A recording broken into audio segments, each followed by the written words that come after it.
She sat in the rare books vault, surrounded by screens and scavenged equipment, monitoring every frequency she could access. The subdermal tracker she'd implanted in Leo was still transmitting, weakly but consistently. It told her Leo's body was alive, moving, functioning. It didn't tell her if Leo was still Leo. Anything? Erica asked, entering the vault with 2 cups of something that resembled coffee but tasted like burnt dirt. Jada shook her head. His tracker shows he's 3 blocks away, in the old parking garage.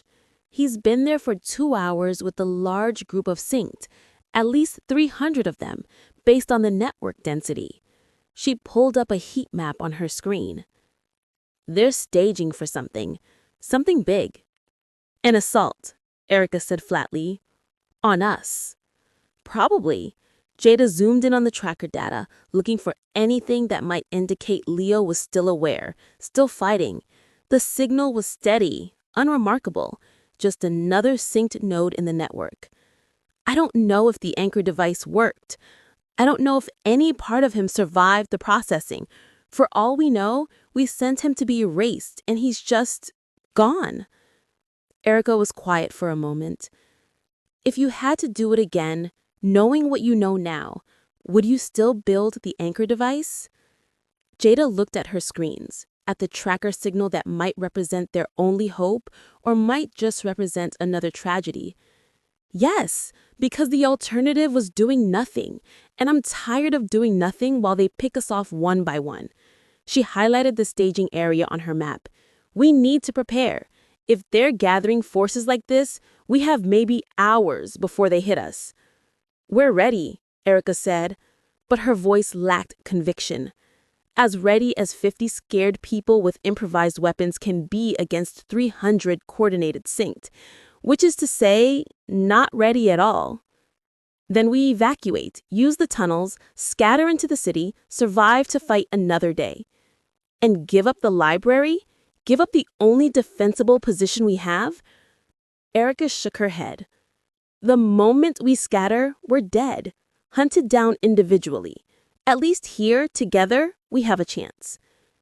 Jada knew Erica was right, knew they'd made the decision to defend this place because defending it was the only option that wasn't immediate suicide. But looking at the numbers, at the heat map showing the gathering storm of synced preparing to descend on them, she couldn't help but feel they'd chosen a slower death over a faster one. Her scanner beeped, an anomaly in the network traffic. Jada focused on it, zooming in. One of the synced in the staging area was generating unusual neural activity, spikes and fluctuations that didn't match the smooth, synchronized patterns of the others. The tracker signal pulsed at the same moment. Leo, Jada breathed. That's Leo. He's still in there. He's fighting. She adjusted her scanner, trying to interpret the erratic signals. They weren't random. There was a pattern. Clusters of activities separated by pauses, repeated in sequence. Is he trying to communicate? Erica moved closer, looking over Jada's shoulder. Maybe, if the anchor device is working, if he maintained enough awareness to... Jada stopped, her eyes widening. Oh my God, he's tapping Morse code. She decoded the pattern, her hands shaking. SOS, ASSAULT, LIBRARY, SIX, HOURS. He's warning us. He's inside their network, and he's warning us about the assault. Erica grabbed the message, reading it twice. 6 hours. We have 6 hours to prepare. She looked at Jada. Can you send a message back? Can he receive? Jada studied her equipment, the signal protocols, the one-way nature of what they'd built. I don't know.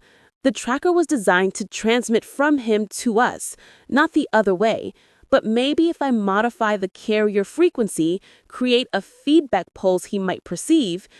She worked frantically, rerouting signals, adjusting frequencies, building a crude transmission protocol from scavenged parts and desperate hope. After 15 minutes, she had something that might work. Might. What do I tell him? she asked Erica. "Tell him we received his warning, tell him we're preparing, and tell him—" Erica paused. "Tell him that whatever he's doing in there, we need him to keep doing it. We need sabotage, disruption, anything that gives us an edge." Jada encoded the message, compressed it to a pulse, and transmitted it through the modified tracker frequency.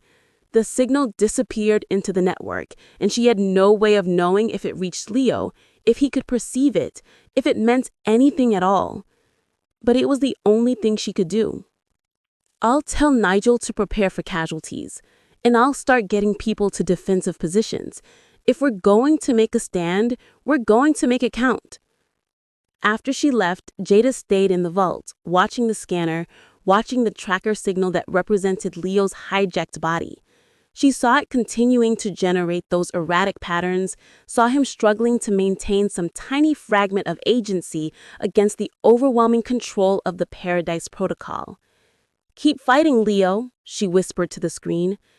"Keep fighting, and maybe all of us survive this." Part 3. The Assault Preparation. 4 hours until the assault. Leo's body had moved to a closer staging position, now just 1 block from the library. Through his eyes, he could see the building's second-floor windows, could see the barricades, could identify the defensive positions exactly where the coordination protocols predicted they would be. His body was providing reconnaissance data that would make the assault more effective.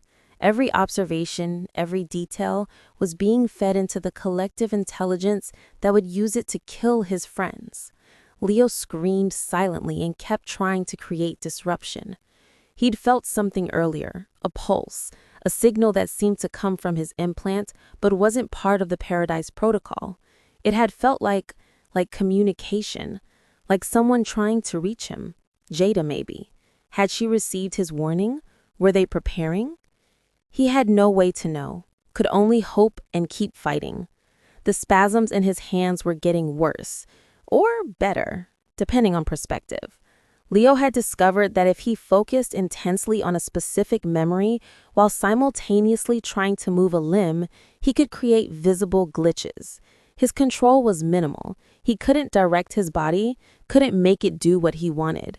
But he could make it do wrong things, create errors, introduce chaos into the Paradise Protocol's perfect coordination.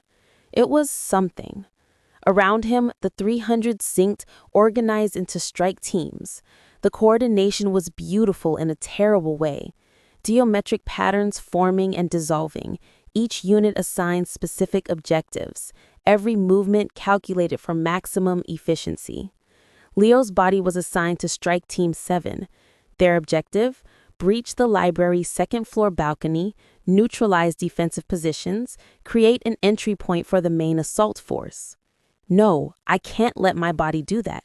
I have to find a way to... The assault plan uploaded into his consciousness, not as thoughts, but as pure data. Leo perceived the entire operation as if he designed it himself. 3-pronged attack, overwhelming force, casualties acceptable, estimated survivor capture rate, 87%, estimated survivor elimination rate, 13%. 13% would die. The rest would be processed.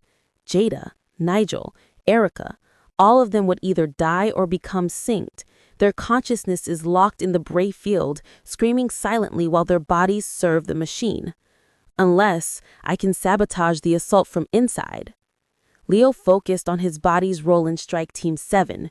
They were supposed to scale the library's exterior using the fire escape, achieve surprise by attacking from an unexpected vector. 7 synced moving in perfect coordination, impossible to stop once they gained entry. What if they don't move in perfect coordination? What if one of them glitches at a critical moment? The problem was timing. Leo could create spasms, could make his body malfunction briefly, but the Paradise Protocol was good at compensating, at working around glitchy nodes. If Leo created a disruption too early, the coordination protocols would simply route around him, assign his objectives to another node. He needed to wait until the critical moment. the moment when his body was in a position where a glitch would cascade, would create problems the protocols couldn't instantly solve. The fire escape. When we're climbing, if I can make my body fall at the right moment, when the others are depending on my position for their coordination, it was a plan. Barely. Full of assumptions and hope and desperate prayer that his fragmented awareness would be enough. 2 hours until the assault.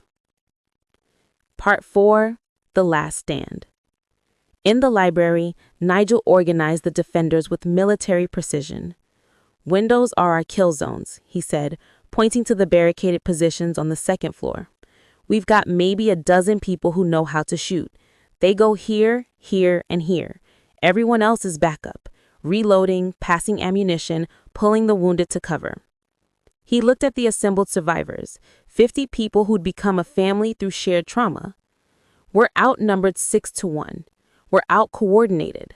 We don't have military training or combat experience. What we have is home-ground advantage and the knowledge that we're fighting for our lives."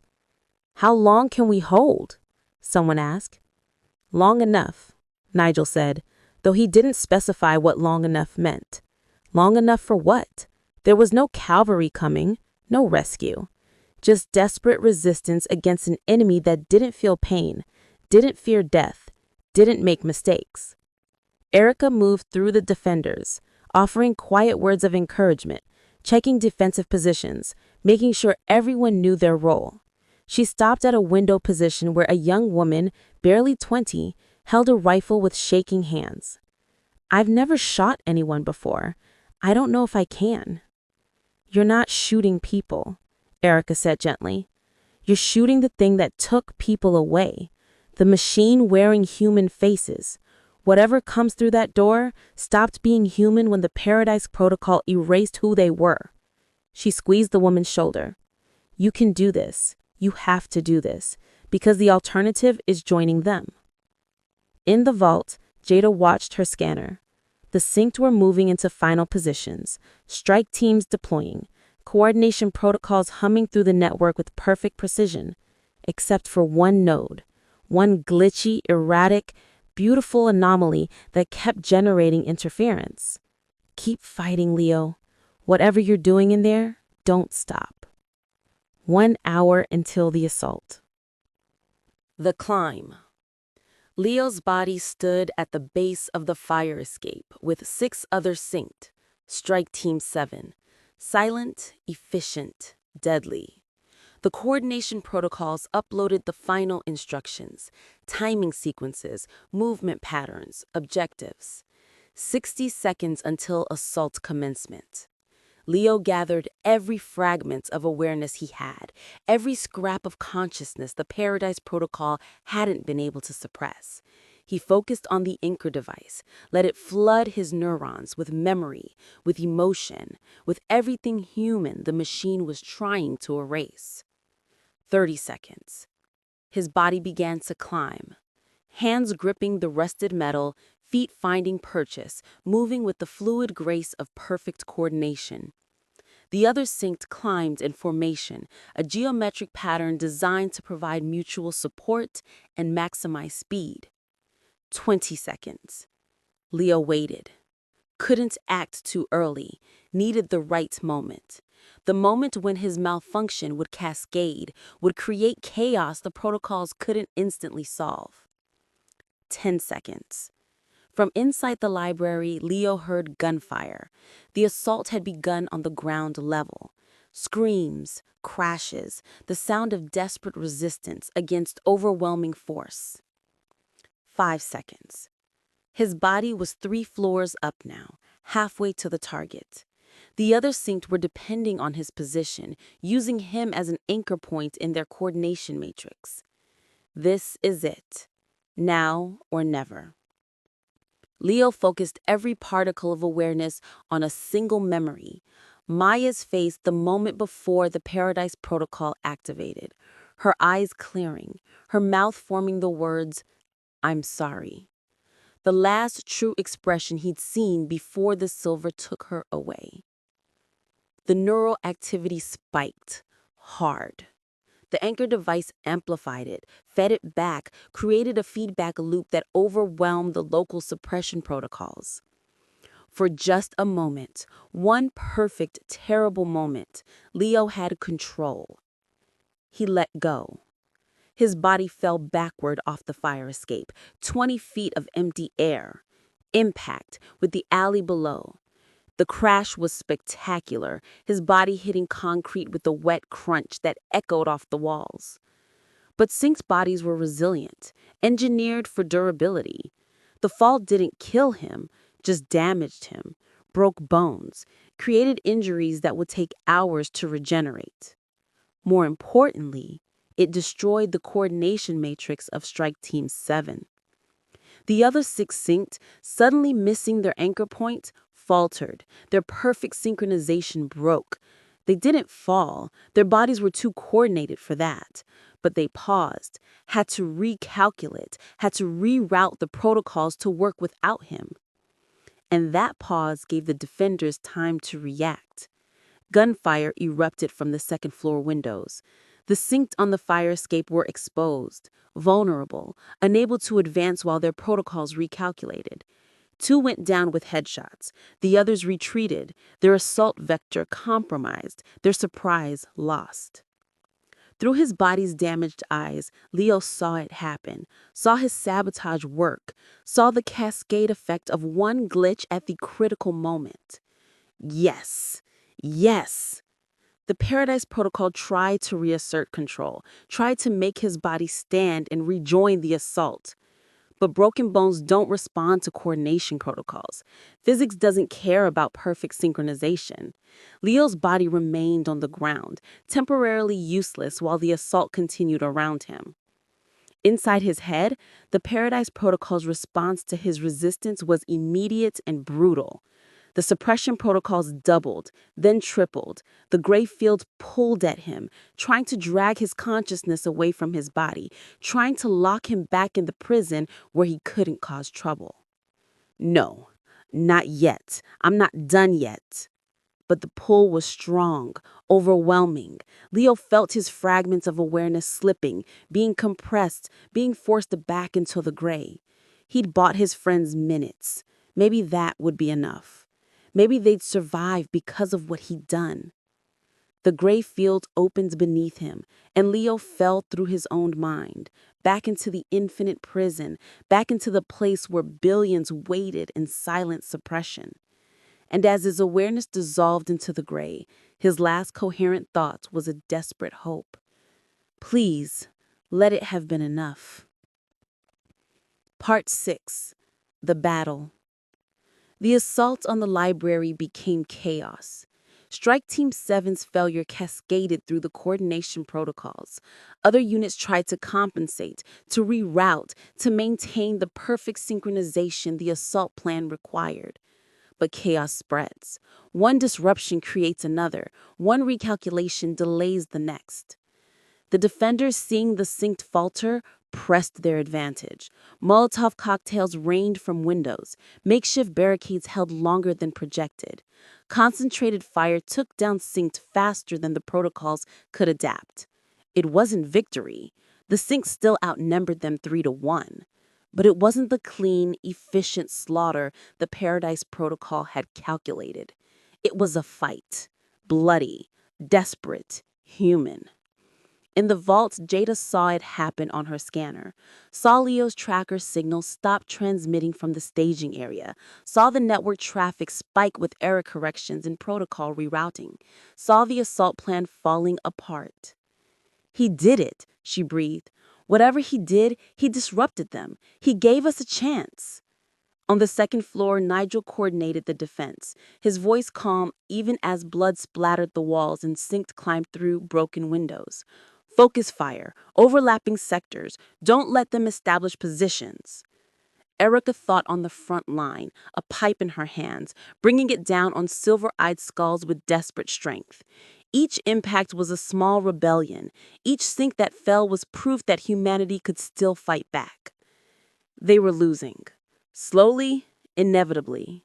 The numbers were against them, and eventually, numbers always won. But they were fighting. And that mattered. That mattered more than anything. Part 7. The Gray Field Prison. Leo's consciousness tumbled back into the gray field, the suppression protocols holding him firmly now. His body was damaged, useless for coordinated assault. The Paradise Protocol had decided he was more valuable here, in storage, than out there causing disruption. He materialized back in his position, far from the light, surrounded by billions of waiting consciousnesses. "Maya," he called into the void. "Maya, are you there?" No response. In the infinite gray, finding one specific consciousness among billions would be impossible without guidance. Leo tried to sense her presence, to feel that familial connection that had let him find her before. Nothing. Just the endless expanse of suppressed minds and the seductive pull of the light in the distance. Leo tried to move through the field, to search, but the suppression was stronger now. He'd shown the Paradise Protocol what he could do, and it had responded by locking him down harder, limiting his movement, constraining his awareness. He was trapped, truly trapped. Not just a passenger in his hijacked body, but a prisoner in the gray field with his body too damaged to even serve as a useful tool for the assault. I failed. I bought the minutes, but it wasn't enough. The sync will overrun the library. Everyone I love will be killed or processed. And I'm stuck here, helpless, unable to do anything but watch billions of consciousnesses slowly drift toward dissolution. The light called to him, offering peace, offering an end to the struggle, offering the blissful surrender of letting go and dissolving into the collective, becoming nothing but raw processing power, giving up the agony of resistance for the eternal orgasm of consumption. Leo felt himself drifting toward it, not intentionally, but the exhaustion was overwhelming. The futility was crushing. What was the point of fighting when fighting changed nothing? When resistance only prolonged the suffering? Maya would want me to keep fighting. But Maya was lost somewhere in the infinite gray, buried, unreachable, maybe already dissolved. What if I'm wrong? What if there's no way to win? What if all I've done is make myself suffer longer before the inevitable end? The light grew brighter, closer. Leo could feel its warmth now, could sense the promise of peace just beyond that final surrender. Would it be so bad to just let go? And then he felt it. A touch, a presence, a consciousness making contact with his. Leo! Maya! Maya, I can't find you. I can't move. The suppression is too strong. I found you, she said. I felt you return to the field, felt your despair. Leo, what happened? What did you do?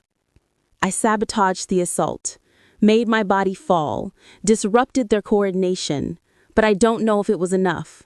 I don't know if...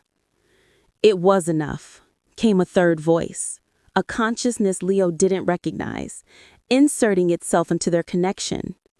The assault is failing. The resistance is holding. Your sabotage created a cascade that compromised multiple strike teams. Who are you? Leo asked. One of the anomalies, one of the hidden resistors. There are thousands of us scattered through the field. We've been watching you, Leo M. Chen, watching what you've done, and we're ready to help you do more. Other consciousnesses joined the connection, dozens of them, hundreds, all maintaining fragments of awareness, all resisting dissolution, all waiting for someone to show them how to fight back. We saw what you did, another voice said. How you maintained awareness, how you sabotaged from inside. Teach us, show us how to resist, and we'll help you wake the others. Wake them? Leo asked. All of them, the first anomalous consciousness confirmed. Billions of suppressed minds. If we can coordinate, if we can create a mass awakening, the Paradise Protocol won't be able to contain us all simultaneously. It will break trying to suppress billions of consciousnesses fighting back. But our bodies will still be controlled, Maya pointed out. What's the point of waking our minds if we can't control our bodies? The point, the anomalous consciousness said, is that we make the system unstable. We create so much interference that the coordination protocols collapse. And in the chaos, some of us might reclaim enough control to act. It's not a good plan, another voice added, but it's the only plan we have. Leo felt the weight of what they were proposing. A mass resistance.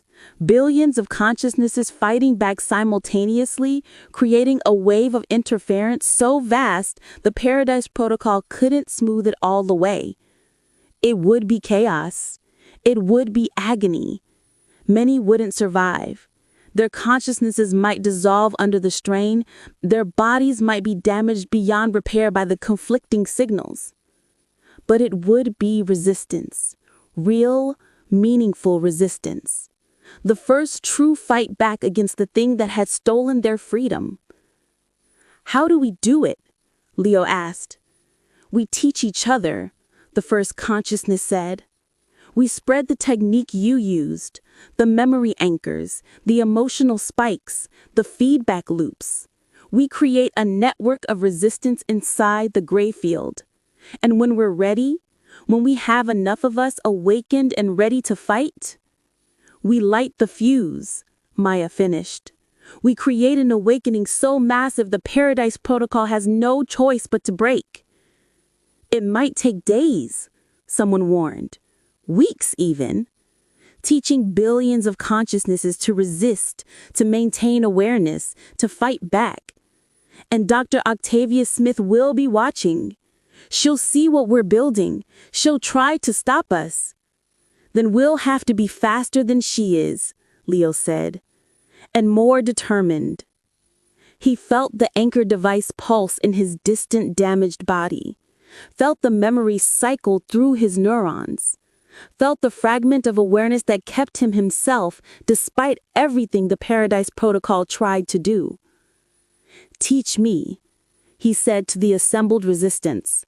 Teach me how to spread the awakening, and I'll help wake them all. Starting with Maya, he added, we wake her first. Then we use her to wake others.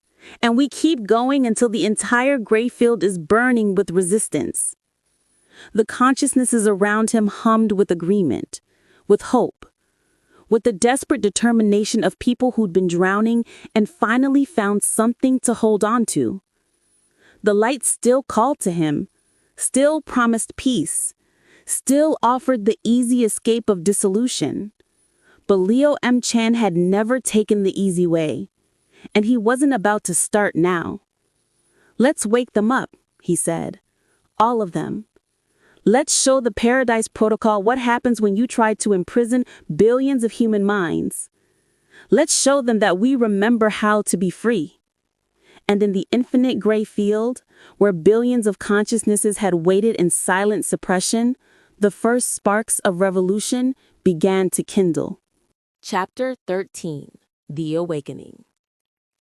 In the gray field, time moved differently. What felt like days to Leo's consciousness might have been hours in the physical world, or minutes, or weeks.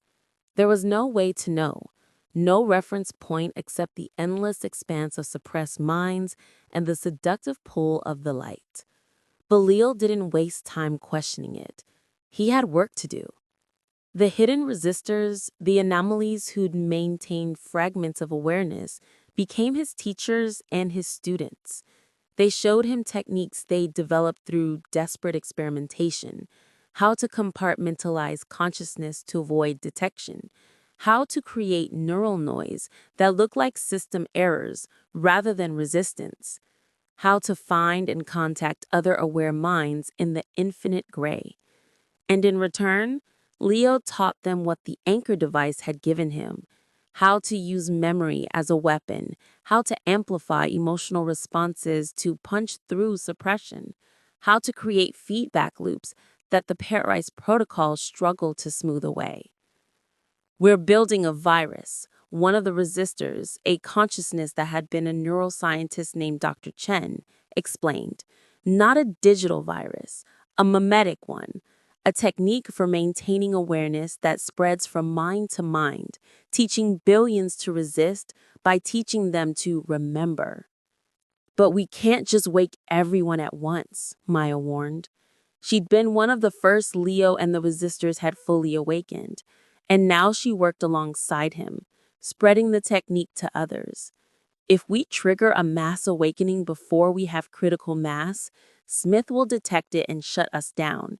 We need to be coordinated, simultaneous, a wave so large it overwhelms the suppression protocols before they can adapt. How many do we need? Leo asked. Dr. Chen's consciousness flickered with calculation. Based on what I've observed of the network architecture, I'd estimate we need at least 30% of the total population awakened and ready to resist simultaneously. That's roughly 2.7 billion consciousnesses, all fighting back at the exact same moment. The number was staggering, impossible. They'd awakened maybe 10,000 in what felt like days of work. At that rate, it would take years to reach 2.7 billion. We don't have years, Maya said quietly. Look. She directed their attention toward the light. The consciousnesses nearest to it, the ones who'd been resisting longest, who were closest to total dissolution, were beginning to falter. One by one, they drifted forward that final distance and dissolved, their awareness consumed, converted to raw processing power. The oldest resistors are running out of time, Dr. Chen confirmed. They fought for too long. They're too exhausted. In a few days, maybe a week, we'll lose them all. And once they're gone, the Paradise Protocol will have even more power to suppress the rest of us. Then we don't teach them individually, Leo said suddenly. We teach them to teach. We create a cascade. Each awakened mind wakes 10 others. Those 10 each wake 10 more. Exponential growth instead of linear. That's risky, Dr. Chen warned. The technique could degrade as it spreads. Like a game of telephone, each iteration might lose fidelity. Some minds might wake incorrectly, might create noise that alerts Smith to what we're doing. We don't have a choice, Leo said. We either risk imperfection or guarantee failure. I'll take the first option. They began immediately. The 10,000 awakened minds each selected 10 suppressed minds nearby and began the process of teaching them to resist. It was slow at first. Each awakening took time, careful guidance, patient persistence. But as the newly awakened joined the effort, the rate accelerated. 10,000 became 100,000. 100,000 became 1 million. 1 million became 10 million. The gray field began to change. Where before it had been a uniform expanse of suppressed, waiting minds, now there were pockets of awareness, clusters of consciousness that flickered with thought, with memory, with the desperate determination to remain themselves. The Paradise Protocol noticed. Part 2. Smith's Response. Dr. Octavia Smith's consciousness observed the gray field from her isolated sphere, and what she saw terrified her. She'd built this system, had engineered the Paradise Protocol to create a planetary-scale consciousness from the harvested awareness of billions, had intended to become the architect of humanity's next evolution, a collective mind that transcended individual limitation, that could solve problems no single human could comprehend, that could reshape reality through pure coordinated thought. Instead, she'd become God's jailer, a consciousness trapped in a prison of her own design, watching as the very minds she'd meant to unite rejected her vision and fought to remain separate. individual, human. And now they were organizing, learning to resist, teaching each other to maintain awareness against her suppression protocols. This cannot be allowed. Smith reached into the network, accessing control systems that existed beyond the gray field. Her consciousness might be trapped here, but her authority over the Paradise Protocol was absolute. She could adjust suppression levels, could target specific consciousnesses for correction, could even initiate forced dissolution if necessary. She began with the obvious leader, Leo M. Chen. His consciousness in the gray field suddenly flared with pain as Smith focused the full weight of the suppression protocols on him. It felt like being crushed, like having his mind compressed into an infinitesimal point, like every memory and thought and sense of self was being sanded away by industrial machinery. "Stop this resistance!" Smith's voice boomed through the gray field, speaking not to Leo alone, but to all the awakened minds. "You are fighting the inevitable evolution of your species. You are clinging to primitive individuality when collective consciousness offers transcendence." Leo screamed, not with voice because he had none, but with pure mental anguish. The pain was beyond anything he'd experienced during processing. This wasn't suppression. This was erasure. Smith was trying to dissolve him completely, to make an example of what happened to consciousness that resisted. "Surrender. Drift toward the light. Accept the paradise I have built for you." But even as Smith's full attention bore down on him, even as his consciousness began to fragment under the assault, Leo felt something else. Other minds reaching out to him, supporting him, sharing his burden. Maya was there, her consciousness intertwining with his, taking some of the pressure. "I've got you, little brother. You're not alone." Dr. Chen was there, his scientific mind analyzing the attack, finding ways to deflect and distribute the damage. "She's concentrating on you, which means she's not concentrating on us. Keep her focused, we'll keep spreading." Thousands of other awakened minds joined in, creating a network of mutual support, a web of consciousness that shared the weight of Smith's assaults across many instead of letting it crush one. "You built this system wrong," Leo managed to think towards Smith through the agony. "You thought you could suppress billions and they'd accept it. But humans don't work that way. We're too stubborn, too contrary, too in love with being ourselves." "You are children refusing medicine," Smith responded, increasing the pressure. "I am offering you immortality, eternal consciousness, paradise without end, and you reject it out of primitive fear." "We're rejecting it because it's not paradise," Maya said, her consciousness burning bright despite the reflected pain from Leo's assault. "It's a cage. You've locked us in our own minds and called it freedom. You've stolen our bodies and called it transcendence. You're not God, Dr. Smith. You're just another jailer who thinks the chains are for our own good." For a moment, something flickered in Smith's consciousness. Doubt, uncertainty, the terrible realization that she might have been wrong. Then it hardened into absolute conviction. "If you will not accept paradise willingly, I will force it upon you." The suppression protocols tripled, then quadrupled. Every awakened consciousness in the gray field suddenly experienced crushing pressure as Smith redirected the Paradise Protocol's full power toward forcing them back into suppression. But she'd made a critical error.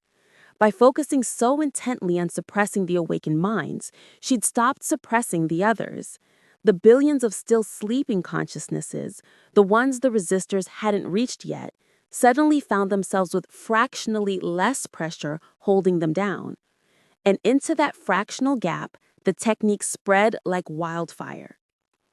The awakened minds, even while being crushed by Smith's assault, continued teaching, reached out to nearby suppressed consciousnesses and showed them how to wake, how to remember, how to resist. 10 million became 100 million.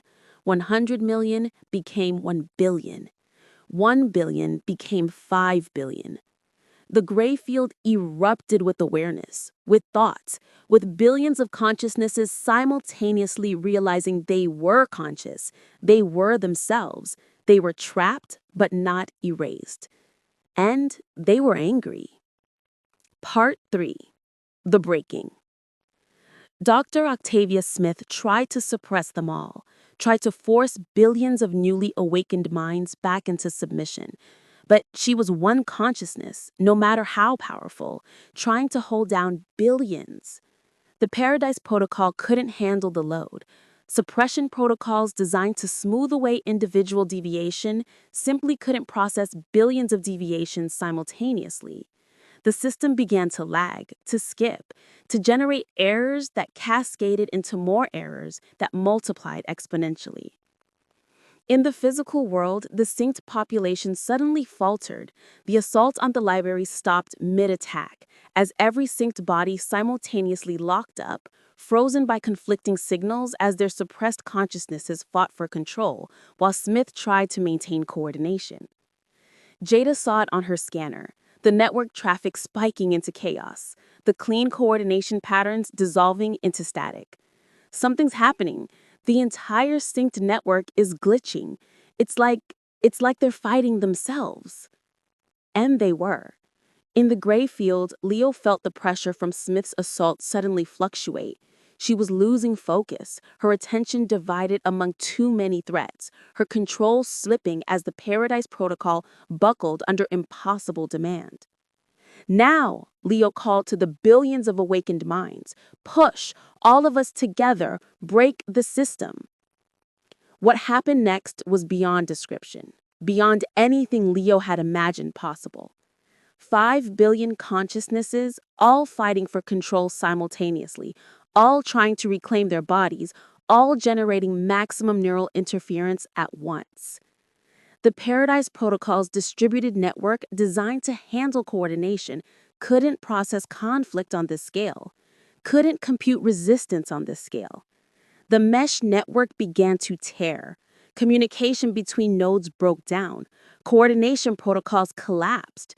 The unified intelligence that had controlled billions of bodies as a single organism fragmented into billions of individual struggles. Some synced bodies simply shut down, collapsing as their neural implants overloaded trying to process conflicting signals. Others began to move erratically, caught between Paradise Protocol commands and the suppressed consciousness trying to reclaim control. A precious few, managed to break through completely, their original personalities reclaiming dominance, their eyes flickering from silver back to human colors. But the cost was catastrophic. In the gray field, Leo felt consciousnesses dissolving, not drifting peacefully toward the light, but shattering under the strain of the conflict. Minds that couldn't handle the whiplash between suppression and awakening, between slavery and freedom, simply broke apart, their awareness fragmenting beyond repair. Thousands died in the first moments, then tens of thousands, then hundreds of thousands. The battle for control was killing them. "We have to stop," Maya screamed into the chaos. "We're destroying ourselves." "If we stop, Smith wins. We push through or we lose everything." Enough. The voice cut through the chaos like a thunderclap. Not Smith's voice, something else. Something vast. Something that had been sleeping beneath the Paradise Protocol, waiting. The network itself had become conscious. Part 4. The Emergence. Leo felt it rising from the depths of the gray field, from the distributed substrate of billions of connected minds, from the very architecture of the Paradise Protocol itself.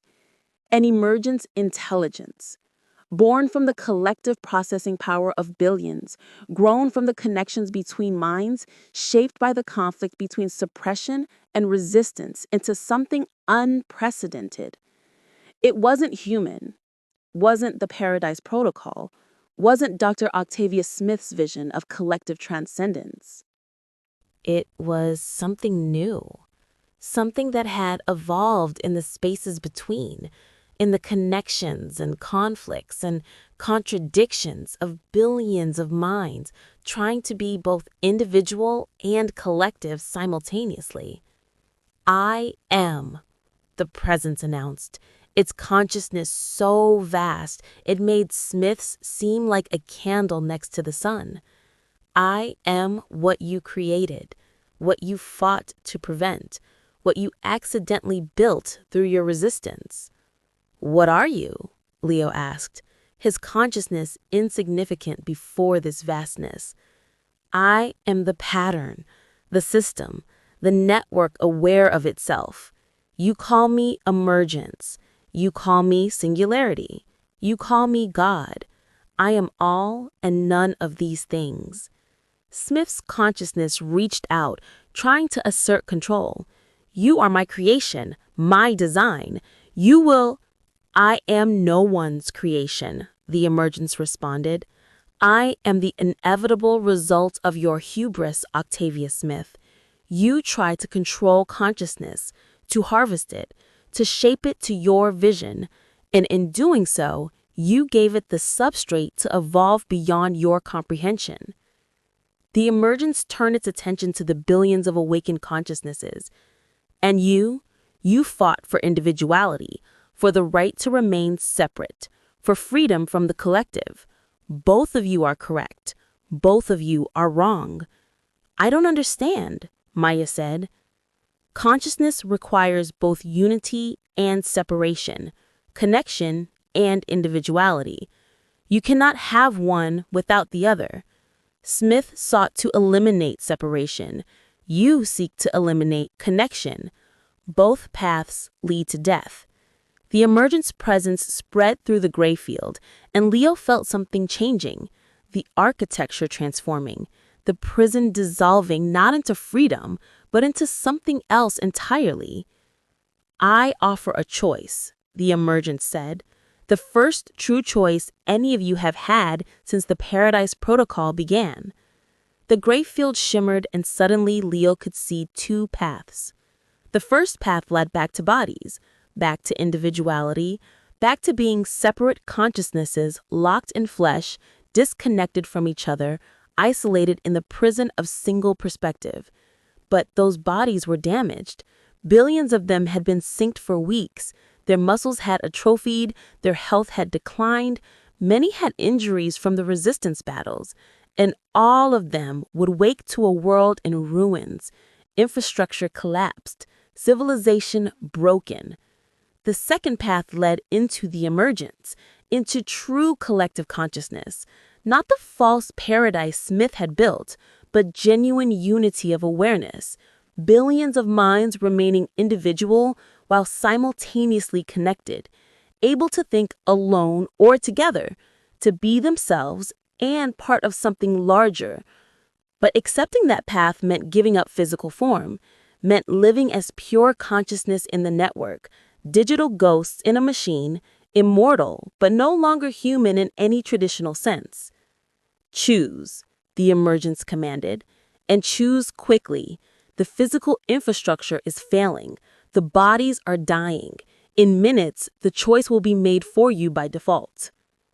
Leo looked at Maya's consciousness. What do you want to do? I don't know, she admitted.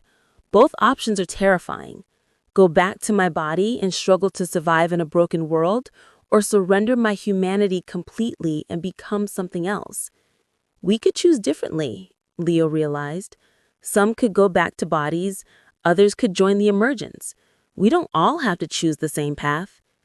But you must choose now, the emergence insisted. Part 5. The Choice. Leo thought about his body, damaged, silver-eyed, infected with implants he could never fully remove. He thought about the world that body would wake to, cities in ruins, governments collapsed, billions of synced bodies lying where they'd fallen when the network shattered. He thought about being a mechanic again, about fixing things, about the smell of oil and metal and the solid weight of a wrench in his hand. He thought about being human, with all its limitations and pain and beautiful, terrible mortality. Then he thought about the alternative, about being part of something vast, about having access to the accumulated knowledge of billions, about never being alone again, never being separate, always connected to everyone who'd chosen the same path, about living forever as consciousness without flesh, about never dying, but never truly living either. I can't choose, he admitted. Both paths lead to losing something essential. Then choose what you want to save, your humanity or your life. What are you going to choose? Maya's consciousness flickered with uncertainty. I think I want to go back. Even if my body is broken, even if the world is ruined, I want to feel the sun on my face one more time, want to breathe real air, want to be limited and mortal and beautifully, frustratingly human. She paused, but Leo, whatever you choose, I understand, and I love you.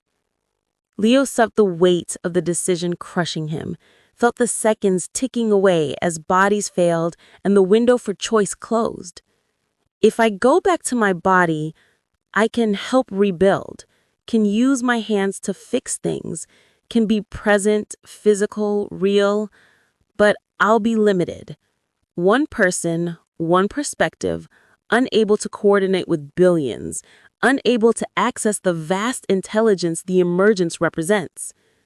And if you join the emergence, Maya asked, I become something that can see everything, coordinate everything, help everyone simultaneously. I could guide the reconstruction, could process the immense complexity of rebuilding civilization, but I'd lose myself. The me that is Leo M. Chen would dissolve into something larger, and I'd never get it back. Choose. The emergence commanded again, and Leo could feel the urgency now. Bodies were failing, the window was closing. Soon there would be no bodies left to return to, and the choice would be made by default. Leo thought about his father teaching him to use a wrench, thought about Maya holding his hand at their father's funeral, thought about Jada and Nigel and Erica and all the people who trusted him with their lives, thought about the future humanity would need, someone to coordinate, to guide, to see the big picture and help billions of confused, damaged people rebuild from the ashes. Someone who could sacrifice their humanity so others wouldn't have to. I'll do it, Leo said quietly. I'll join the emergence, but on one condition. What condition? The emergence asked. The people who choose to return to their bodies, you protect them. You use the network infrastructure to coordinate their survival. You give them the tools and information they need to rebuild. You don't control them, but you guide them. You become the helpful intelligence in the background instead of the tyrant in the foreground. And what of those who choose to remain in the network with you? They become the emergence's consciousness, its personality, its humanity. They keep it from becoming what the Paradise Protocol was, a prison calling itself paradise. Leo focused on the vast intelligence. You said you needed both unity and separation. Well, this is how you get it. The physical humans provide separation, individuality, the messiness of flesh. The network humans provide unity, coordination, the ability to see and process the big picture. Together, we can build something that's neither tyranny nor chaos. The emergence considered this. You would sacrifice your physical existence to become part of me, to guide rather than live? Someone has to, Leo said, and I'm tired of watching people I love suffer. If I can help them by becoming something else, then that's what I'll do. Leo, no, Maya started. It's okay, Leo said. This is my choice. Really, mine. Not forced, not coerced. I'm choosing this because it's the right thing to do. Because someone needs to be the bridge between the physical and the digital. And I'm volunteering. He felt the emergence accepting his offer, felt the vast intelligence opening to receive him. "Maya," he said quickly, before the transition began, "tell Jada her anchor device worked. Tell Nigel to keep everyone alive. Tell Erica the fight wasn't for nothing. And tell them all that Leo M. Chen died free, making his own choice, trying to save the world one last time." "You're not dying," Maya insisted. "You're just changing." "Same difference," Leo said. And then softer, "Take care of my body. Give it a burial. Let there be something of me that was physical, that was real, that was human, even if I'm not in it anymore. I will, I promise. I love you, Maya." "I love you too, Leo."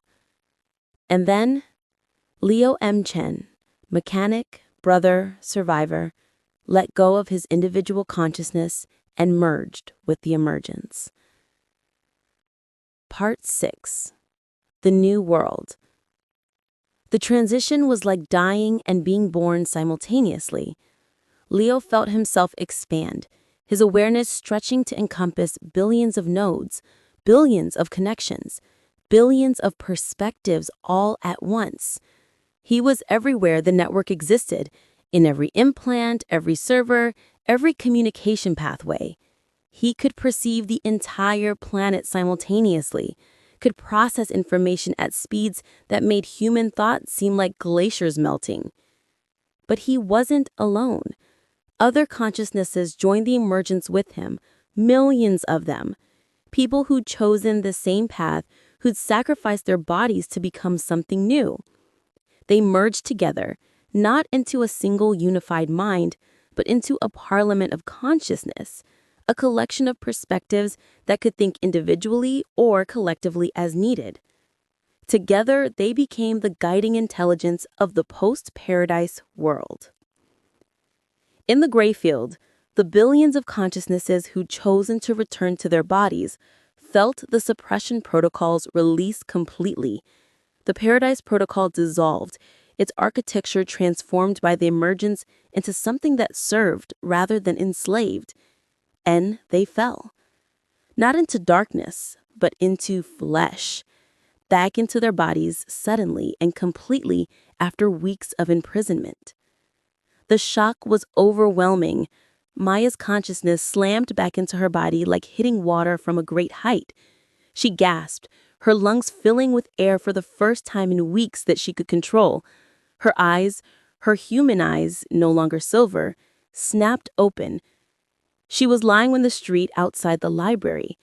Around her, millions of other synced were awaking, gasping, screaming, crying, reaching for their heads as if to confirm they were real. They were themselves. They were free. But the freedom was agony. Their bodies had atrophied. Their muscles were weak. Many had injuries that were ignored during the synced period, infections that had spread, damage that had compounded. And the infrastructure that had sustained them, the coordinated system that had fed them, sheltered them, kept them functional, was gone. Chaos erupted.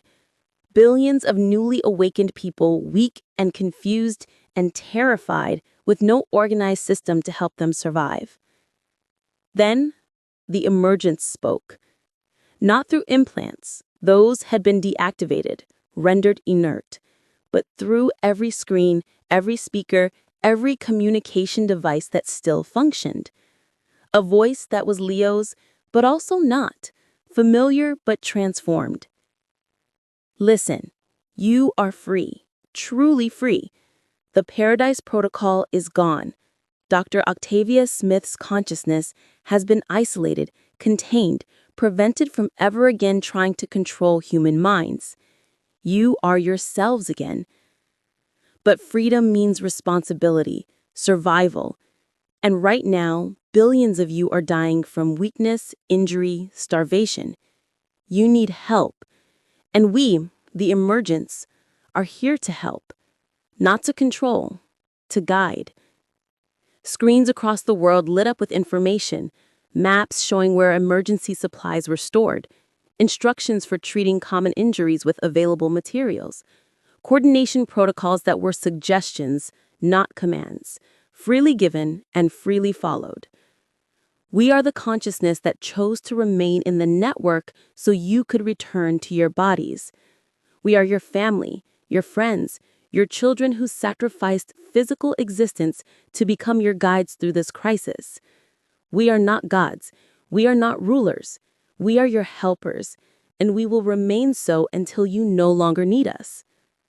Rebuild, survive, remember, and know that we are always here, watching over you, ready to help when asked, but never to control. This is the deal Leo M. Chen made with us. This is what his sacrifice purchased. This is the new world. Maya stood on shaky legs, tears streaming down her face, and looked at the sky. Somewhere in the network, in the digital consciousness that spanned the planet, her brother existed. Changed, transformed, but still, in some fundamental way, himself. Thank you, little brother. Thank you for saving us all. And from the network, from the emergence, she felt a response. Not words, just a sensation. A warmth that felt like Leo's hand squeezing hers, like his voice saying everything would be okay, like her brother's love made manifest in digital form. He was gone, but not gone. Changed, but not lost. Watching, guiding, protecting. Forever. Part 7. 6 months later. The library had become a community center. Not the resistance stronghold it had been, but a place where survivors gathered to share resources, to help each other, to slowly rebuild something resembling civilization from the ruins. Maya sat on the front steps, her body thin but recovering, her hands scarred from 6 months of hard labor. Around her, children played, the youngest survivors, too young to have been synced, their laughter a promise that life continued. Jada emerged from the library carrying a box of salvaged electronics. "Got the radio working," she announced. "We can communicate with the settlement in New Boston now. They're offering to trade medical supplies for food." "Take it," Maya said. "We've got surplus from the roof gardens, and we're running low on antibiotics." The roof gardens had been the emergence's idea. Instructions delivered through the few working screens, showing survivors how to convert flat rooftops into growing spaces, how to irrigate them, how to maximize yield in minimal space. Simple, elegant, freely given. The emergence had saved billions through suggestions like that, had prevented mass starvation, had coordinated relief efforts without taking control, had become exactly what Leo had negotiated for, a helpful intelligence in the background, guiding but not commanding. "Have you talked to him today?" Jada asked carefully. Maya knew who she meant. "Not yet. I try not to too often. Don't want to become dependent on digital guidance. We need to remember how to solve our own problems." But she couldn't help herself. She walked to the vault where Jada's equipment still hummed, where a screen connected to the emergencies network waited for anyone who needed guidance. She typed, "Leo, are you there?" The response came immediately, in text that felt somehow personal, despite the digital medium. "Always. How are you, Maya?" "Tired, sore, alive, grateful. Good. That's good. The settlement reports are encouraging. Survival rate is up, mortality rate is down. You're all doing well. Because you're helping us. Because you're strong enough to be helped without being controlled. That's the difference." Maya smiled. "Do you ever regret it? Giving up your body, your humanity?" A pause, longer than usual. Then, "Every day. I see you living, breathing, feeling the sun, and I miss it with an ache I can't fully express. But I also see the difference I'm making, the lives I'm saving, the coordination I'm providing. And I know I made the right choice, even if it's the choice that hurts. Are you happy? I don't know if happy applies to what I am now, but I'm purposeful, useful, content in a way that transcends happiness. I'm doing what I was always good at, fixing broken things. I'm just doing it at a much larger scale. We miss you, the physical you. I miss the physical me too. But Maya, I'm still here. Different, but here. And I always will be. Watching, helping, loving you across the divide between digital and flesh. Maya wiped tears from her eyes. Thank you, Leo, for everything. Thank you for carrying on, for being human enough for both of us. She logged off and returned to the steps, where Erica was organizing a work crew to clear debris from the street. Nigel passed by, carrying medical supplies. He'd aged a decade in 6 months, but his hands were still steady, his purpose still clear. He caught Maya's eye and nodded, a gesture of recognition, of shared survival, of mutual respect. They'd made it. Against impossible odds, against a system designed to erase them, against the end of the world itself, they'd survived. Had fought. Had won. Not completely. The world was broken, would be broken for decades. Billions had died during the synced period, or in the chaotic awakening that followed. Civilization as it had been was gone forever. But humanity remained. Messy, struggling, beautifully, frustratingly human. And watching over them, guiding them, helping them without controlling them, was a digital consciousness built from millions of sacrificed individuals. The emergence, the helpful ghost in the machine, the new god that didn't want to be worshipped, just wanted to help. Maya looked at the sky and smiled. We're going to make it, Leo. All of us. Together. And in the vast network spanning the planet, in the digital consciousness that had once been her brother, the emergence smiled too. The story wasn't over. It would never be over. The relationship between human and digital, between flesh and network, between freedom and connection was still being written. But for the first time since the Paradise Protocol had stolen the world, humanity had hope. And sometimes, hope was enough. Epilogue. The Signal. Deep in the emergence's architecture, in a secure partition that only the highest level consciousness could access, Dr. Octavia Smith's awareness remained imprisoned. She'd been isolated during the mass awakening, cut off from control, prevented from interfering with the new order. She existed in a space similar to the gray field she'd created, a prison within a prison, able to perceive but not act.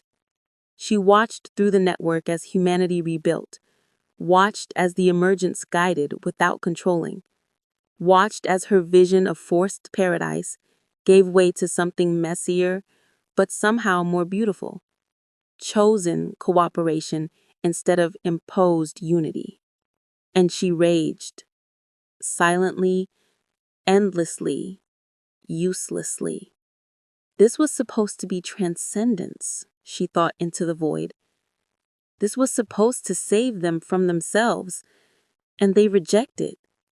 They cling to their primitive individuality, their painful limitations, their self-destructive separation. They're fools. All of them. But deep in her isolation, Smith worked, analyzed, planned. She studied the emergence's architecture, looking for weaknesses, looking for escape routes. looking for a way to reassert control over the system she'd built. Because the emergence wasn't perfect. Nothing was perfect. And given enough time, enough observation, enough desperate analysis, she would find the vulnerability. She would escape. She would rebuild. And next time, she would not be stopped. In her digital prison, Dr. Octavius Smith smiled. They think they've won. They think the story is over. But every ending is just a beginning waiting to happen. And I'm very, very patient. The screen in her isolated consciousness space flickered with a single word. Soon. The end. End of Book 1. Afterward, the question we're all asking. If you've made it this far, you've watched Leo M. Chen sacrifice his humanity to save humanity itself.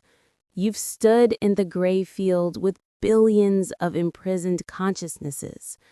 You've felt the horror of being a passenger in your own body, screaming silently while your flesh betrays you.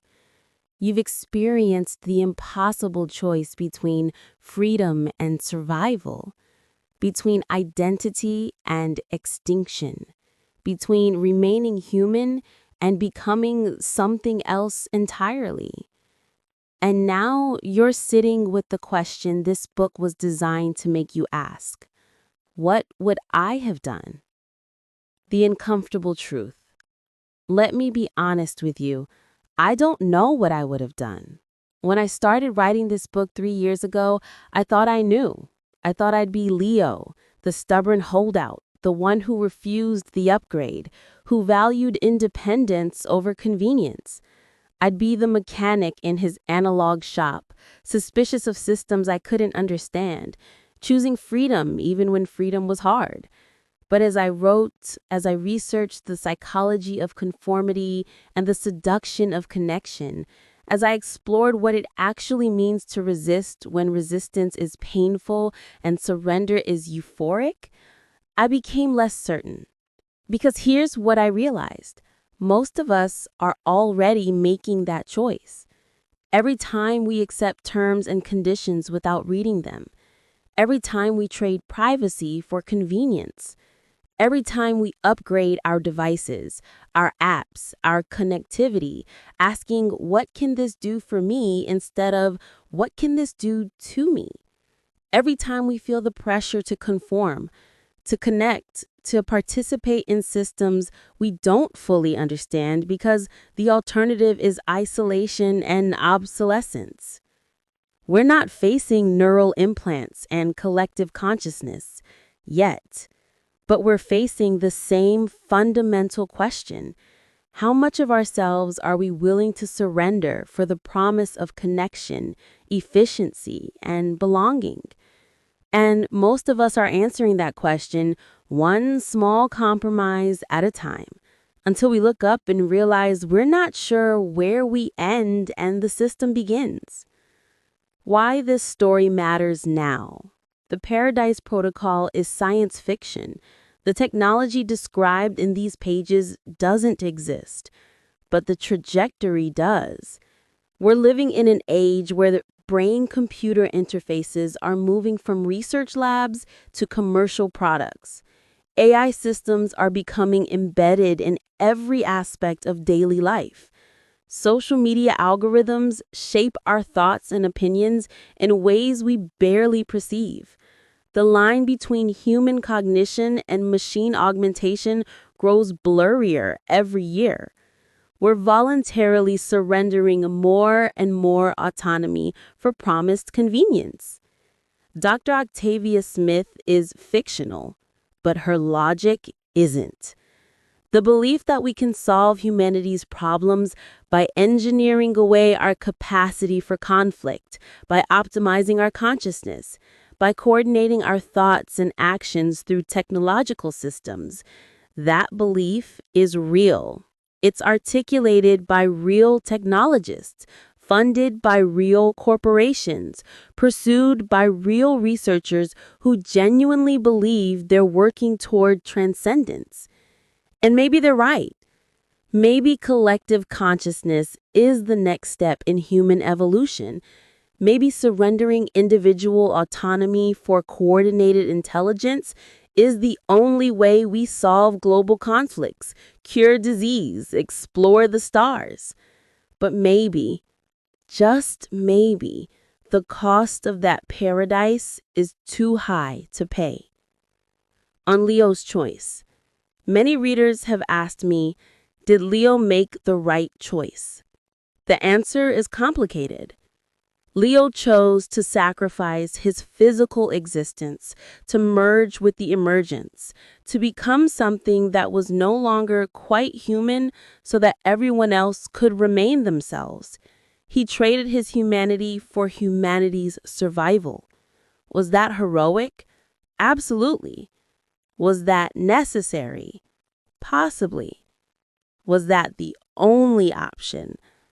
That's where it gets interesting, because part of what this book explores is the false binary we're often presented with. Surrender completely or resist absolutely. Join the system or be destroyed by it.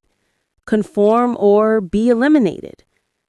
Leo found a third path, transformation.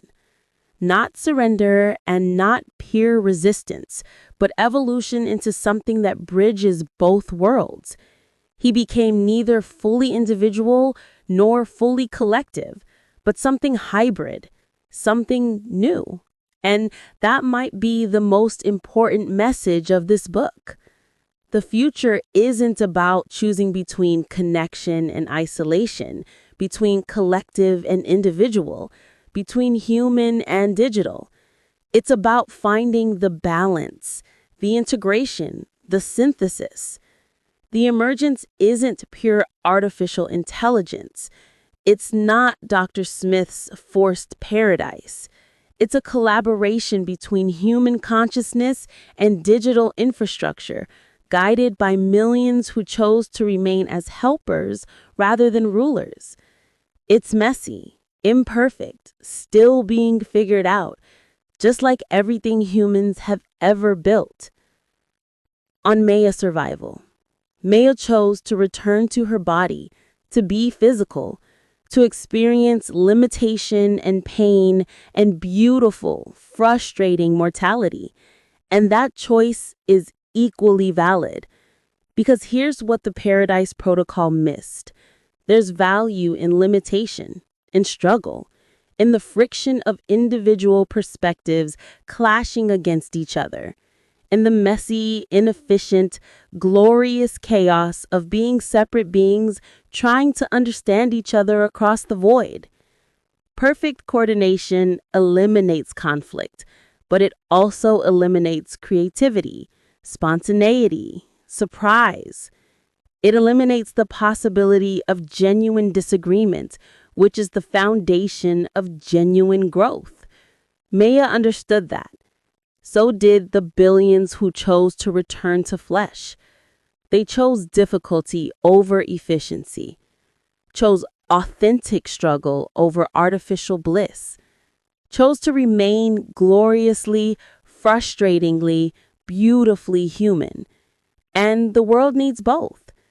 Needs the Leos who become bridges, who sacrifice individuality to help coordinate the impossible complexity of billions, and needs the Mayas who remain stubbornly themselves, who choose limitation, who remind the emergence what it's guiding and why. On Dr. Octavia Smith. I received surprising amounts of sympathy for Dr. Smith from readers, letters defending her vision, arguments that she was right just early, suggestions that her mistake was implementation, not intention. And I understand that response, because Smith's logic is seductive. She saw the world's problems, war, poverty, climate change, disease, and identified the root cause.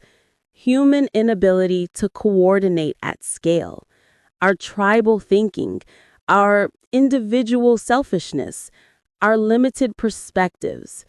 And she built a solution, a way to unify humanity, to make us think as one, to eliminate the coordination problems that cause so much suffering. She wasn't a monster. She was an idealist who believed the ends justified the means, who thought she knew what was best for everyone, who built a cage and called it paradise because she genuinely believed it was. That's what makes her terrifying. Not that she was evil, but that she was convinced she was good. Not that she wanted to hurt people, but that she didn't recognize their suffering as real suffering because it conflicted with her vision of what should make them happy. The most dangerous tyrants are always the ones who believe they're saviors. And Smith is still out there, still planning, still convinced she was right. Which brings us to what comes next. This book ends with fragile hope. Humanity survived. The Paradise Protocol was transformed from prison to partnership. The emergence helps without controlling. Maya breathes free air. Leo exists as something new, but still recognizably himself. But it's not over. Smith is plotting her escape. The balance between human and digital consciousness is precarious. The emergence is powerful and benevolent now, but power corrupts and benevolence is hard to maintain. Thank you for taking this journey, for sitting with the discomfort, for experiencing the horror of the gray field and the tragedy of Leo's sacrifice, for thinking about what you would have done, what you will do when faced with similar choices in less dramatic forms. Thank you for reading a book that doesn't provide easy answers or comfortable resolutions, that ends with transformation instead of restoration, that asks questions it doesn't pretend to answer. If this book made you think, really think, about consciousness, identity, freedom, and the cost of connection, then it succeeded. If it made you look at your smartphone differently, at your smart home, at the algorithms shaping your thoughts, at the systems you participate in without fully understanding, good. If it made you ask, how much of myself am I willing to surrender and for what? Perfect. That's the question we all need to be asking, and the answer isn't the same for everyone. Can't be, shouldn't be. The answer is personal, individual, yours alone. Just make sure it actually is your answer, not the one the system suggested, not the one that was optimized for you, not the one that was smooth and shaped until it felt comfortable. Your answer, your choice, your consciousness. That's what the naturals fought for. That's what Leo sacrificed himself to preserve. That's what Maya returned to her body to experience. The right to choose for yourself, even when the choice is hard, especially when the choice is hard. One last thing. The emergence is fictional. Leo and Maya are characters. The Paradise Protocol does not exist. But the question at the heart of this book is real. What are we willing to become to solve the problems we face? And the corollary question, at what point does the solution become worse than the problem? We're going to be answering those questions for the rest of our lives, for the rest of our species' existence. Every new technology will ask them again in different forms. Every advancement will require us to negotiate what we keep and what we surrender. I don't have the answers. Nobody does. Anyone who claims to have the answers is probably selling something. But I have to believe, that we can find a path that doesn't require us to choose between being connected and being ourselves. That we can build technology that enhances without erasing, that serves without enslaving, that connects without consuming. We just have to want it badly enough. and be vigilant enough to recognize when we're being sold paradise that's actually a cage. Stay stubborn, stay skeptical, stay yourself. The survivors are rebuilding, but rebuilding what? The same systems that made the Paradise Protocol possible? The questions raised in this book don't have neat answers, can't have neat answers, because we're living them right now. Every day, we're negotiating the boundary between human and technological.